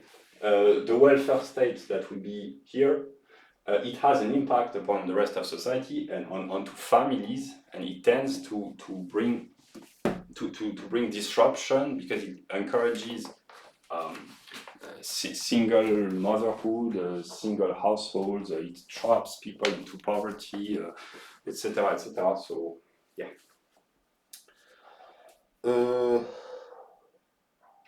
Here, just a brief remark, what I call meditation. Here, that would be maybe an individual relationship to the divine, and here, religious life would be a collective relationship. So here, that would be religion, really, in a sense of personal relationship to what is envisioned as the divine or God, and here, that would be a collective perspective, yes. So there are people who meditate without being formally religious. There are people who are religious without. So here, meditation, it can include, for instance, prayer. That would be here. Yeah. Here, I just briefly mentioned about a theory. It can be here in vices and addictions, but actually it affects politics. What I call the theory of the 5%. I will explain briefly. Most people, because it's distributed in a bell-shaped curve, most people in most societies, they are very decent as individuals. They are decent people. They are the decent individuals, persons, citizens. They have slightly vices. They have good qualities. It varies, but most people, they are precisely in the middle. They are neither heroic nor particularly obnoxious or vicious or evil. They are normal human beings. But precisely what I call the 5% theory is that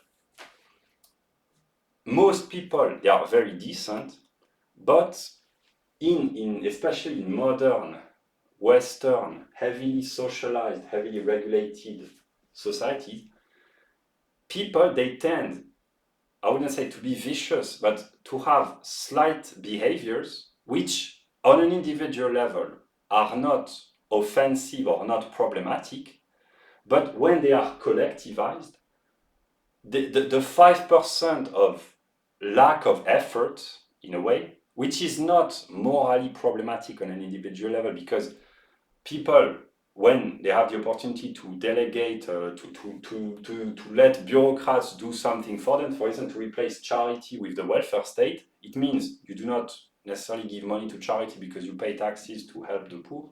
So in a way, that's a behavior. There are a lot of behaviors. This is what I call the 5% theory. There are a lot of behaviors which are not vicious or problematic or evil on an individual level, but because most people or an enormous number of people do this, it brings about collective, collectively harmful or detrimental or catastrophic results. And in order to cure this, it requires precisely that most people, most individuals, make a slight effort, the 5%, because if most or a lot of people, they become a little bit more virtuous, which requires effort, will, etc., on an individual level, if a lot of people do this, global or collective problems can vanish very easily. And here I will just illustrate with personal experience. As I record this during August 2023, since probably the month of October 2022, I have been picking up the trash in the streets daily for a few minutes or a few dozens of minutes sometimes. That's just an example. It's really here to make this intelligible. People who smoke and who throw away the trash in the street, in a way, it's not sinful as I mean, it is, but it's not a dramatic sin to throw off cigarette butts in the street. Actually, it's kind of sinful and vicious. I mean, sinful, it's vicious and it's bad behavior. But if just an individual does this, it's not problematic. But the problem is that when a lot of people do this, which actually they do, collectively, it brings about massive problems. Because then you have to pay people to clean the streets, which means more regulations, more taxes, a heavier state, etc. The streets become disgusting and repulsive. Or another example, people who smoke or who have bad eating habits, it's not a problem as such for individuals or people. Let us take another example in the realm of ecology. People who do not want to bother themselves to go buy groceries at local stores. They prefer to go to the supermarket, which is a little bit far off, but they go once a week and they buy a lot of stuff at the supermarket, etc., instead of going to locally produced stores or groceries. It's more comfortable on an individual level, and as such, it's not problematic because it advantages people who do not have a lot of time. They have a busy schedule, etc. So they seek the easiest option. But if everyone does this, the collective consequences is, in terms of civic life and transportation, the entire social structure is disturbed because the small producers locally, they die off, and it has tremendous consequences on a national or regional level, because there is dependence for food imports, unemployment if the small producers, they get thrown out of business because they cannot compete with the big firms, etc. So slight behaviors which are not bad as such, I mean, they are bad, but they are not terrible as such from an individual perspective. When it is recontextualized within the view of the totality, a lot of global or social problem of a massive scale, they are just the result of this lack of effort, the 5% that most people do not perform, not because they are vicious or because they are lazy, but simply because it's more comfortable on an individual level. But if everyone does this, and this is what happens, and it is often strengthened by redistribution and regulations, etc.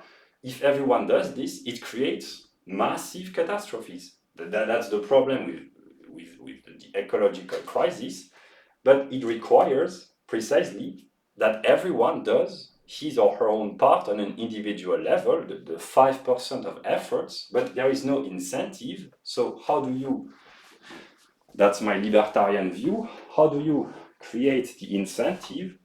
Well, first, with a little bit of help from Chuck Norris, that's the first moment. You have to behave decently, because otherwise you're gonna have problem with with the ranger. So that's the first view. And the second, from a libertarian perspective, the welfare state has no legitimacy whatsoever, so it has to go. So my view of politics, in a way, is kind of simple: remove the welfare state, promote individual rights and property rights, and in the modern Western societies, as I'm recording this, we're August 2023, if you remove the welfare state, people will be forced, not because suddenly they will become good and virtuous, etc., but actually they will be forced to become virtuous in a civic standpoint. They need to change their habits, because without the welfare state, it's not only redistribution of money. The welfare state, it includes all the civil servants, the bureaucrats, etc., etc. You remove the budget of the state, you drastically reduce the budget of the state, people will be forced to recreate communities. And if you have a libertarian ethos with private property, people will be forced to behave more virtuously in order to fit into community. So that will be the incentive to behave ethically in order to make communities function. That's my view. Yeah, I wrote, if people are not moral or virtuous from a civic standpoint, the state, namely the bureaucracy, replaces them. So the state, in a way, is the people. The state is the people. So when the people, they become decadent, the state grows tremendously. And in order to become healthy from a religious, civic, psychological, individual standpoint, ethical standpoint, most people have to make a little bit of efforts on a personal level. And just preaching this, oh, you have to be good, you have to be virtuous, it doesn't work. So first, my view is to list all the problems, and second, to remove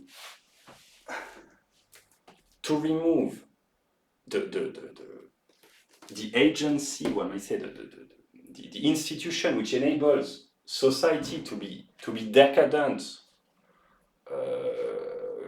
decaying and declining, and sometimes degenerating on a collective level. You remove the institution of the welfare state with all the layers of bureaucracy, etc., which is facilitated by the circulation of information on the internet. You remove this, and you say to people, you will be forced to improve yourself on an individual level, to cooperate, to re-socialize, to rebuild communities, etc., to improve yourself. That's the solution, the peaceful, reasonable solution to the massive problems that the West is confronted with. Because what happens in modern wealthy societies basically is that society finances its own decay, its own decline, its own decadence through redistribution. And most people, they are not bad or evil as individuals in modern Western societies, but they are incentivized by the very structure of political institutions and the legislative order to become, in a way, passive. They just focus on their individual business, not literally, but their individual endeavors, etc. And a lot of behaviors which were never tolerated, or at least they were disincentivized, discouraged, or condemned morally or rejected in former societies, they have become widespread and prevalent and accepted, and sometimes even encouraged or subsidized in the modern West because of the wealth which is being redistributed, which is often artificial because it's borrowed and put on to future generations. But you remove, that's the view of the libertarians actually. You remove collectivism, you reduce the state, the size of the government, the spending, taxes, etc., to the greatest amount possible, and people will be forced to become virtuous. Yeah.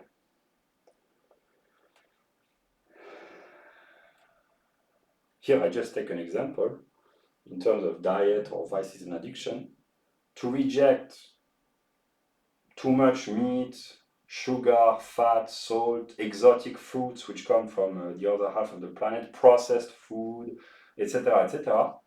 It's an act of the will. It requires morality. It requires to think long term for your body, your family, your budget, economic independence of your local community, and the planet at large. So just adopting a healthy diet, not only is it good for the health, but it's also, in a full view, it's good for the whole of society. That's UPS. That's just an illustration, but it requires morality in a sense of a little bit of will. But if the institutional setting encourages people to be, I wouldn't say vicious, but to be decadent or not to make efforts because there is a gigantic safety net for people who have behaviors which are kind of decadent, then the whole of society becomes sick. Yeah, so the solution that I have for now is first to practice myself to the greatest extent possible virtue and what I call ethics, to promote this as well. Yeah, but eventually the modern Western social model of collectivized decay is not sustainable. So yeah.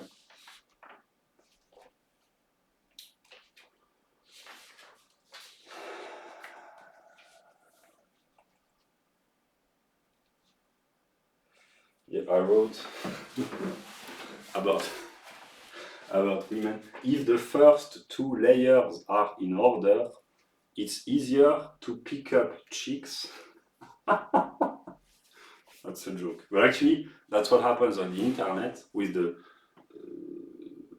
masculinist circles. Basically, the people who give pieces of advice, usually they encourage their followers to order the first two layers. That's not how they formally did, but actually that's what it is. And if the first two layers are in order, it's a lot easier to grow as a person, to mature, to develop, and then to attract women eventually, if that's the purpose. Yeah. Yeah. I wrote, education is a continuous process. Education doesn't stop at the end of the school curriculum.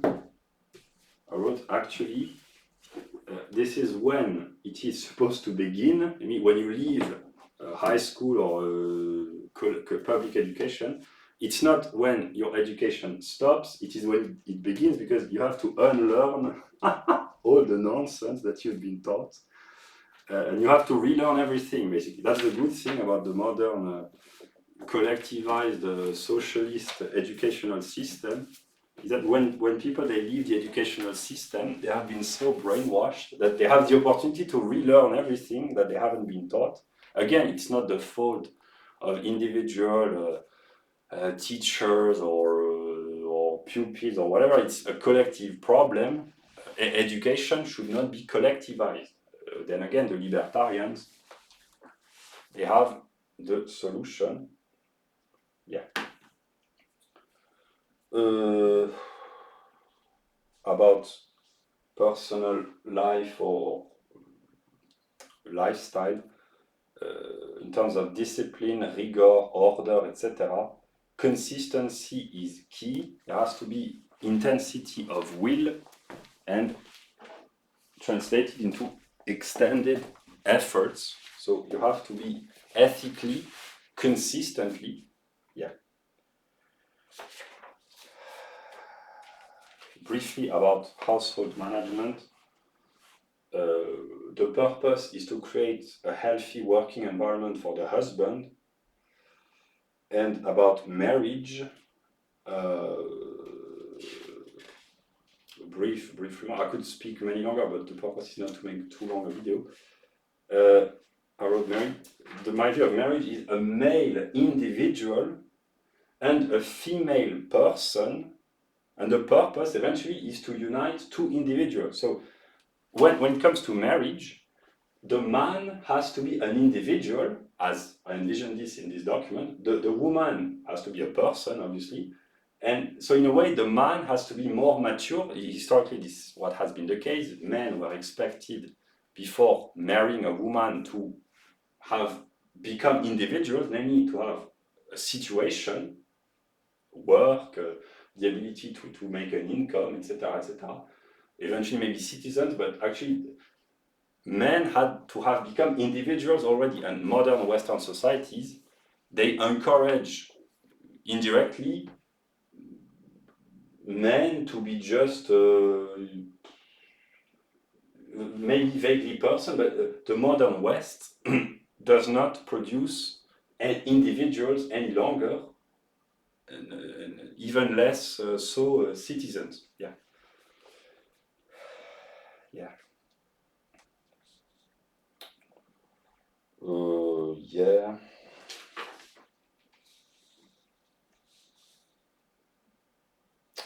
I wrote about giving up technology for the sake of independence.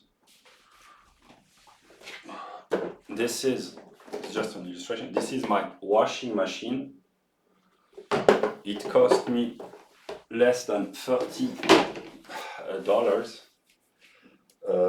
Giving up on technology for the sake of independence, it's important. I have no washing machine, no hair dryer, no razor, no microwave, no oven, no dishwasher, no tumble dryer, no car, no television, no video games, no swimming pool, and very few electric tools.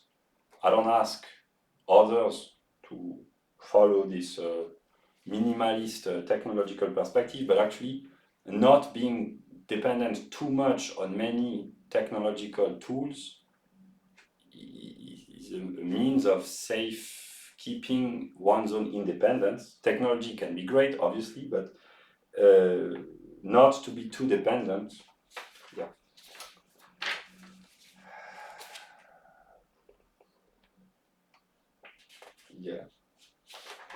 Then I could speak about the problems with socialism and feminism, but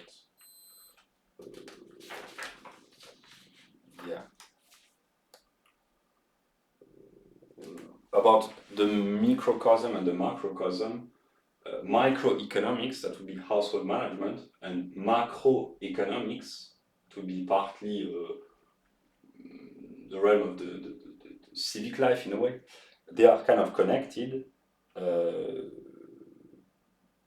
purpose of a healthy society ought to be to produce competent, independent, autonomous individuals, but also citizens.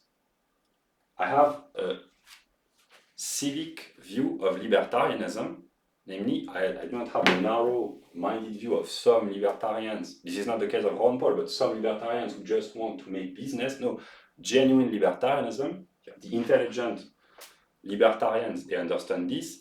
It has to have a civic aspect, precisely because if there is no civic life, the state grows tremendously. There has to be a social aspect, not a socialist, but a social aspect to liberty. Only a community of free individuals can be fit for a collectively free life. So the purpose of a healthy society ought to be to produce great citizens, that's the Western ideal, the Republican ideal in the noble sense of Jefferson. Yeah.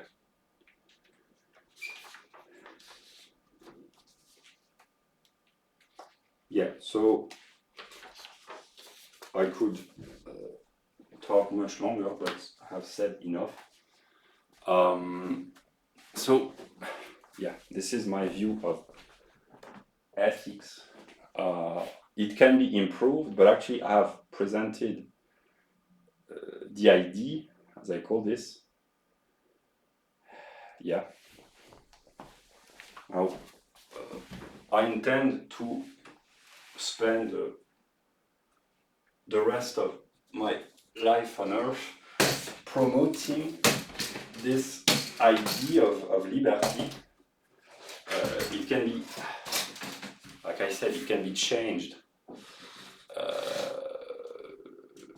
modified, improved, etc. That's the purpose, to improve. But the fundamental view of ethics is correct, and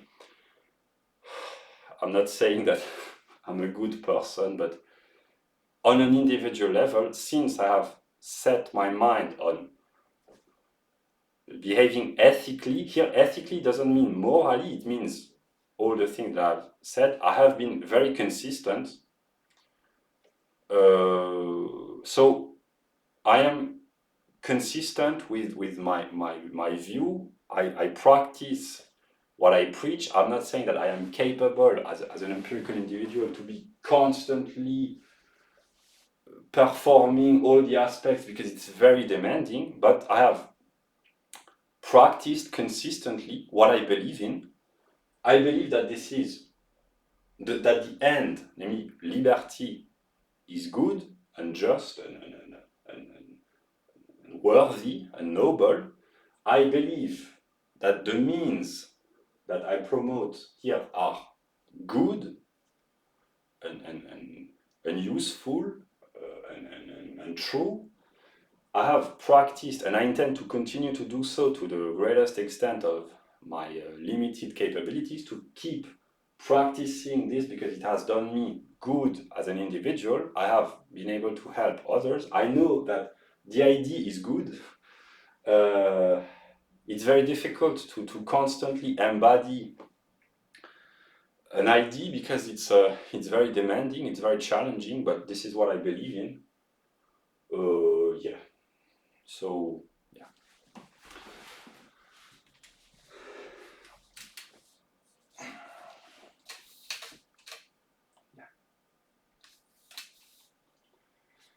And I will conclude with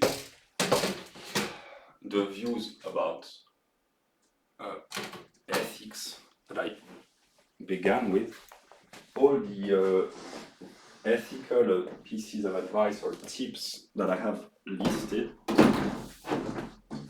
it can be improved, complemented, etc. But I have been practicing all of them very consistently. Yeah. So I will conclude with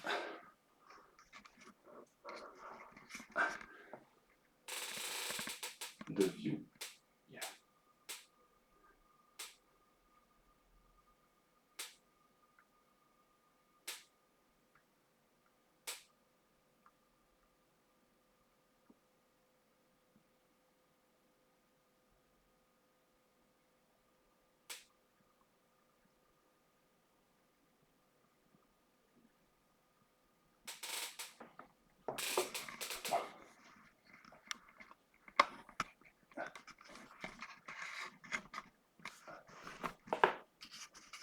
Yeah, and my view of ethics that I have presented in this video takes place, I might say, within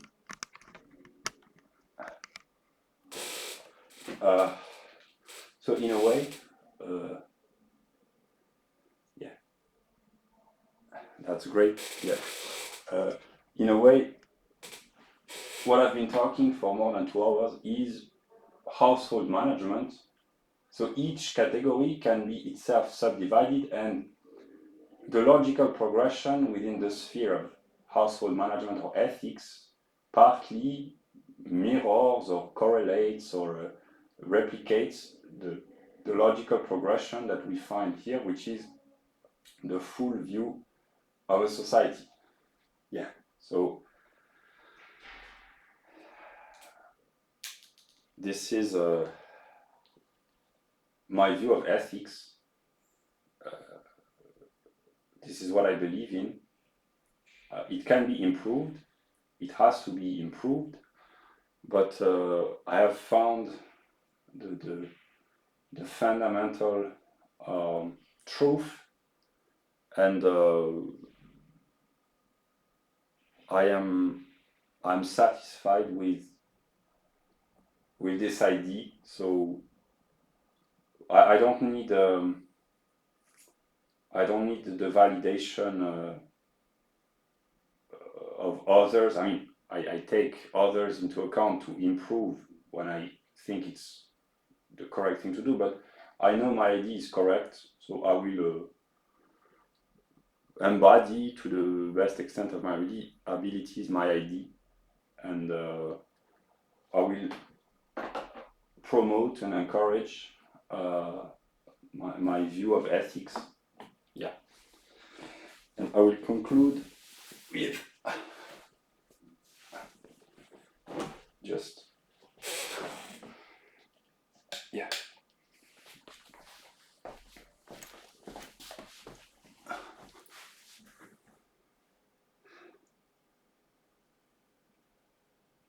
I have improved a lot as I record this work. End of August 2023. I have improved a lot on many aspects. I had to, but I have improved a lot, and I intend to continue to work and to make efforts to keep improving. Yeah.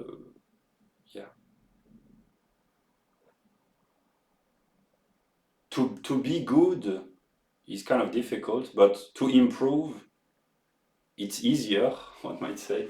Thank God. So I intend to try to keep improving myself and, yeah, try to be the change you want to see in the world. Yeah.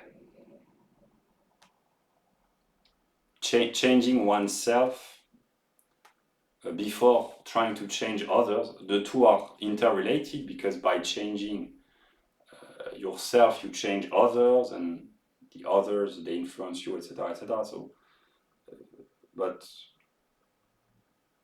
I try to embody. I have tried. I will try to embody the idea of liberty as I envision this. It requires efforts. It's a constant struggle, but there can be and there is satisfaction in the struggle when you believe or you know that what you are doing is right. It's not always the case, because I can be very critical or have a faculty of questioning some of my views sometimes, but here I know that I have found the right path, the compass, the tools. I'm willing to make the efforts. I have been, and I will continue to do so. It's difficult, but yeah. This is, as of now, as I'm recording this, my ethical legacy in the realm of ethics. The formal aspect, the good pieces of advice. This is the foundation, one might say, and yeah. This was my view, the presentation of my view on ethics, the system of liberty, libertarian ethics, the foundations. Yeah, that was the presentation of my current view, which might slightly or partly change in some aspects, but the idea is good and true, and yeah, so I will end the video.